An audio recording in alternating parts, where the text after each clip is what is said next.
So before we share in communion together, we're going to look at a very familiar story of two sisters. And if you were here yesterday, you would have heard me start to look at this story. And in fact, I didn't get any further than the first verse of the story, because the line that I stopped at was, "A woman named Martha opened her home to him." And we thought about what that might mean for us to open our home to Jesus. And I spoke about how somebody had said to me recently about how they had invited Jesus into their home. Literally, they had said, "Come in, Lord, let me show you around my home." And how they'd kind of gone along the books and said, "That's my favourite book. Oh, but Lord, sorry, I forgot that one was there. Don't look at that one." And along the DVDs, and yes, that's my favourite film. Oh Lord, don't look at that lot, And how what we might see in our homes if we invited Jesus in and allowed that to happen. And then we looked at our lives in a sense as a house, and what it might be to invite Jesus into our loft, the memories perhaps, into our head, into the kitchen, the workplace, into the resting place, into the cellar where things might be shut away that we don't even want to think about. So that's what we looked at yesterday. So the two women, of course, Mary and Martha. And I don't know about you, but I suppose I've always felt a bit sorry for Martha. She always seems to me to be the one that gets the hard deal when people talk about her. And they're very different. And in a sense, Martha earns judgment when that story is looked at. And I wonder if we can knock some of that judgment away. Let's see. And I wonder if we went round the room and said, "Are you Martha or Mary? Are you Martha or Mary? Sorry, Tony. Are you Martha or Mary?" But you know what I mean. And if we went round, whether you would put yourself in the camp more worker than worshipper, what you would say. And if you know who you are, do you wish that were different? If you're the worker, do you wish that you were more of a worshipper, I wonder? The spiritual one or the practical one, maybe? So let's read it, and then we'll look at it in a bit of detail. So it's Luke, the words will be on the screen any minute now. Luke 10:38 to 42. As Jesus and his disciples were on their way, he came to a village where a woman named Martha opened her home to him. She had a sister called Mary, who sat at the Lord's feet listening to what he said. But Martha was distracted by all the preparations that had to be made. She came to him and asked, "Lord, don't you care that my sister has left me to do the work by myself? Tell her to help me." I've often wondered how these next two words were said. "Martha, Martha." Maybe. "Martha, Martha," I think, probably. The Lord answered, "You are worried and upset about many things, but few things are needed, or indeed only one. Mary has chosen what is better, and it will not be taken away from her." On the surface of it, it looks like some of the judgment may be deserved, doesn't it? As I was thinking about these two women, I thought, I wonder if Mary was the one who would stop and smell the roses along the way. And I wonder if Martha is the one who would pick the roses, arrange them in the right verse, and do a bit of weeding while she was at it, Mary would notice the butterfly and get distracted by it.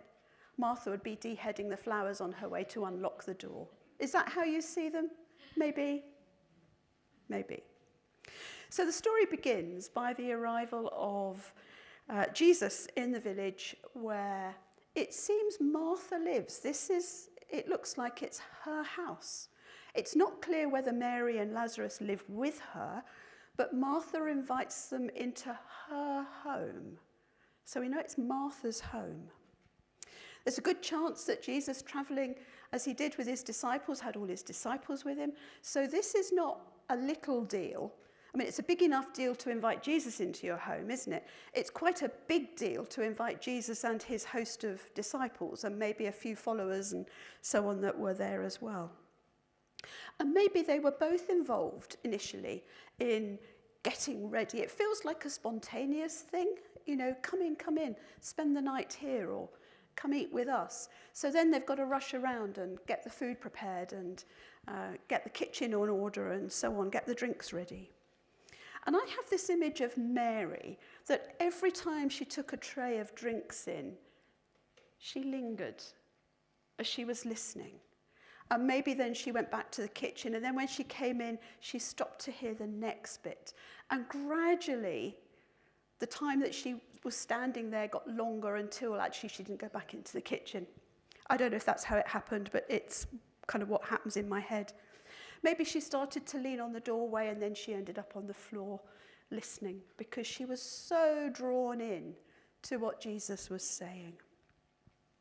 Oblivious to anything else, including Martha and the responsibilities in the kitchen. Luke doesn't tell us what Jesus was saying, but clearly,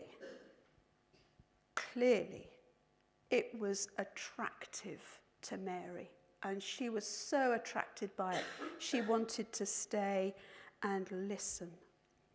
And the Hebrew word that's used for listen there is an interesting word because it has that sense of hearing God's voice. So this wasn't just listening to the words he was saying. She was listening to God speak. And that is a term that births faith. And so as she sat and listened to God, faith was rising in her. And it evokes a response of obedience. And so she sat and listened. Isn't that teaching you'd love to listen to? To be at the feet of Jesus and hear God's voice speak and kind of draw you so that you can't possibly go anywhere else or do anything else. Martha's still busy, probably busier than ever now that she's lost Mary. And it would not have been the social standard of the day for the woman to sit amongst the men at the feet of the rabbi. So it could be that actually Martha was quite embarrassed at the seemingly wanton behaviour of her sister. How could she sit at the feet of the rabbi where actually women weren't invited to sit? And I have this vision, like I've got this vision of Mary lingering, I have this vision of Martha going, Mary, trying to get the attention. Is that how you see her? But to no avail. Mary is oblivious to Martha. Mary is totally immersed in that intimate place with Jesus. Martha's busy in the kitchen and knows nothing, it seems, at this moment of that intimate place. She is full of the priority of what needs to be done. The drinks, the food, getting it ready, cooking maybe. Her priority is different. And I find it, in a way, I find it a bit sad because Martha's work and the Hebrew word that is used to describe this work means ministry. It's the ministry of hospitality. It's that serving of the Lord that's done with the right attitude. And that's the word that's applied to what Martha is doing. So is she wrong in doing what she's doing? It's her act of service. It's her act of devotion. And for believers, that word has the sense that it is spirit-empowered service. So there's Mary sitting at the feet in devotion, and here is Martha with a spirit-filled, empowered ministry serving.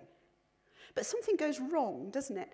Because that, if she had only got the eyes to see what she was doing, that in itself was a powerful declaration to Jesus. But I wonder if her commitment to serving got in the way. Sometimes our work can get in the way of seeing Jesus for who he is, can't it? All of our focus and energy somehow gets lost in what we do rather than the one we serve.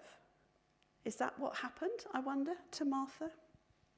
Something is definitely wrong, because she gets to the point where she's obviously so frustrated that her frustration erupts out of her.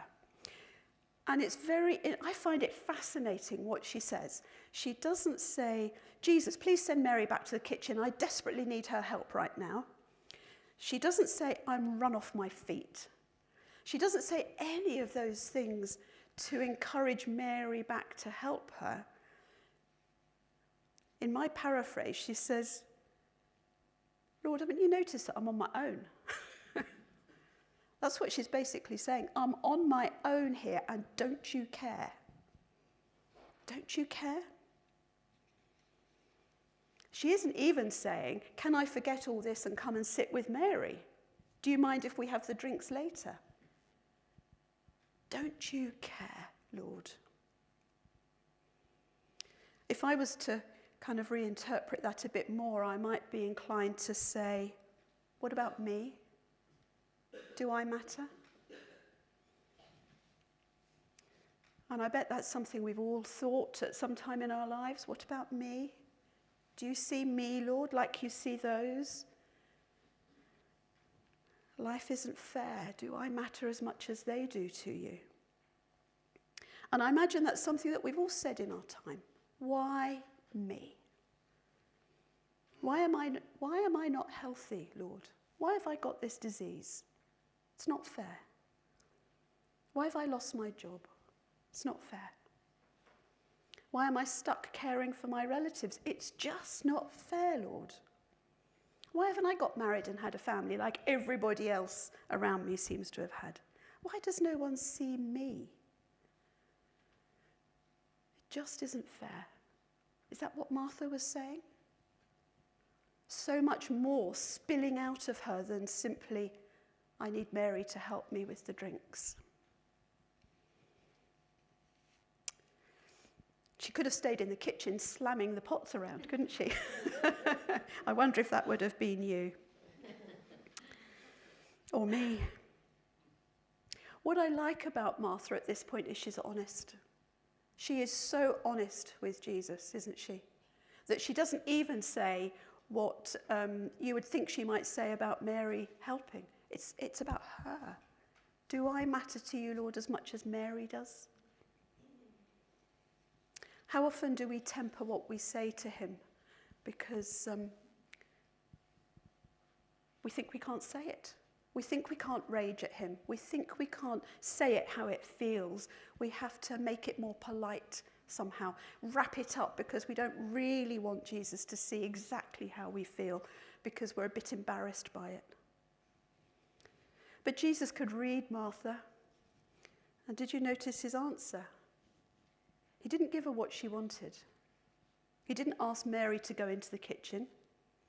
He didn't ask Martha to be more like Mary.